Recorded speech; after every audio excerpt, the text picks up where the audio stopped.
Okay, in this video I'd like to give you an overview of some of the performance enhancements in Modo 11.2 with regards to weight editing performance and also rig manipulation of deformed characters. So I've got these 4 videos and I'm just going to play them back and just explain some of the improvements and enhancements and kind of where you should see improvements.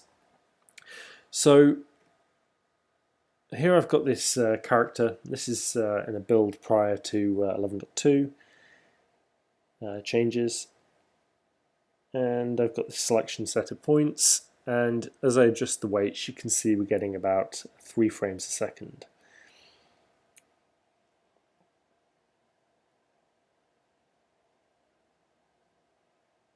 And even if I select a small subset of points, so I've only got 17 there, it's still 3 frames a second.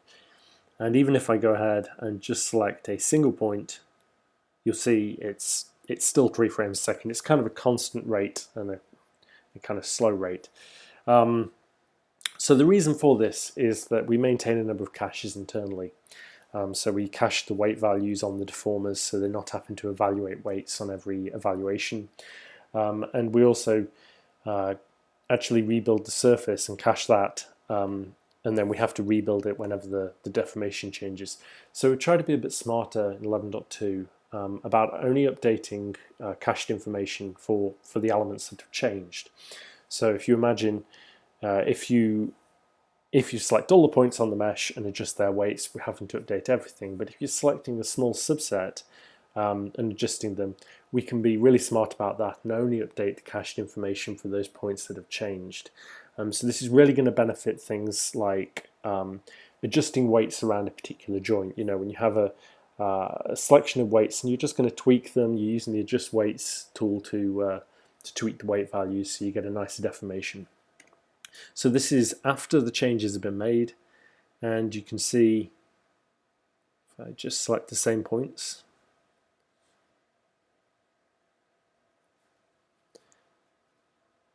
and you can see we're getting about 9 frames a second there. It's a little faster when the screen capture isn't running. And you'll also see that as I select fewer points, so I've got 17 there selected, it's a bit faster because we're updating even less. It's about 13 frames a second. And then if we go ahead and just select the 1 point, we're getting about 15 frames a second.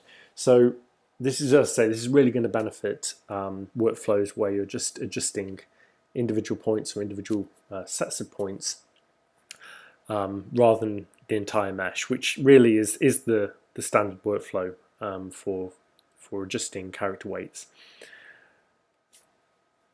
So one of the things that we've also focused on is rig manipulation. So we calculate the subdivision surface and we calculate extra metadata for things like surface normals, UV derivatives, things like that. And we do that whenever the mesh changes and we need to redraw it. But this can be quite expensive. And when you think about, you're just, say, manipulating an arm on a character or manipulating a leg or a finger or a head or whatever, the rest of the character isn't changing. So when you're posing it, the only thing that's really updating is the particular joint that you're working on. So we try to, again, be a bit smarter about what we update here. So we're actually going to track which elements have changed in the deformation and only update the surface for those elements. So let me just open up the same scene again, and let's play this back. So this is prior to the changes, and you can see we're getting about 19 frames a second there, which to be honest isn't that bad, but you know, it can be faster. And we're getting about 19 frames per second again. As with the weight editing, it's a constant frames per second rate because we're updating everything regardless of what has changed. So if we go to Modo after the changes, and you can see now that we're getting much faster. It's heading around 50 to 70 frames a second there. And as we go and just adjust the finger, it's even faster. It's over 100 frames a second. So significant improvements there. Now this is going to be very rig dependent. you know, your mileage might vary. I found that my iMac is much faster at doing this than my laptop. I get, you know, greater performance gains on my iMac. I've also found that the more points you have, so if you have a really dense mesh, the performance improvements tend to kind of tail off and fade off. But for medium to complex rigs, you should see a performance improvement. Now, for simple rigs, you're going to see a massive performance improvement, but obviously they don't have much of a problem as it is.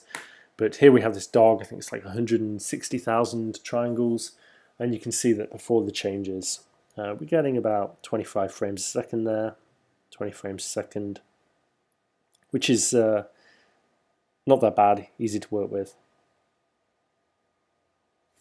And if we skip to just after the changes, you'll see that it jumps right up to about 70 frames a second. So you know, much faster. And again, when you're just changing the foot, it's significantly improved. Now, if you were to change something like the root bone, and it's going to have to update all the points, then you're going to see it slow down again. You know, this is really going to see improvements where you're doing kind of subsets of the points. I should also point out that it turns off during playback, so this is just for manipulation. And then finally we've got the micro rig here. This is a little more complex, so there's more going on. There's things like fur, you know, there's many items, there's locator drawing, there's quite a few things that could cause performance issues with this.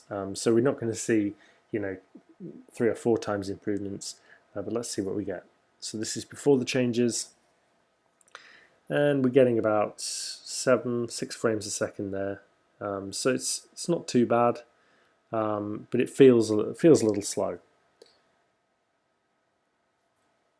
And again, even if we're just editing a finger, it's a constant rate of about 6 frames a second.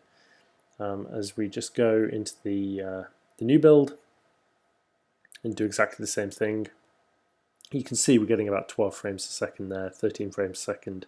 It's a little faster when we're not screen recording, and when we're just updating something like the finger, obviously it's quite a bit faster. So yeah, hopefully this can be an improvement to people doing some kind of rigging and character setup and animation in Modo. I think combined with the caching, it should help. Caching introduced in I think one of the previous versions of Modo, it should make character work in Modo a little nicer. Cheers.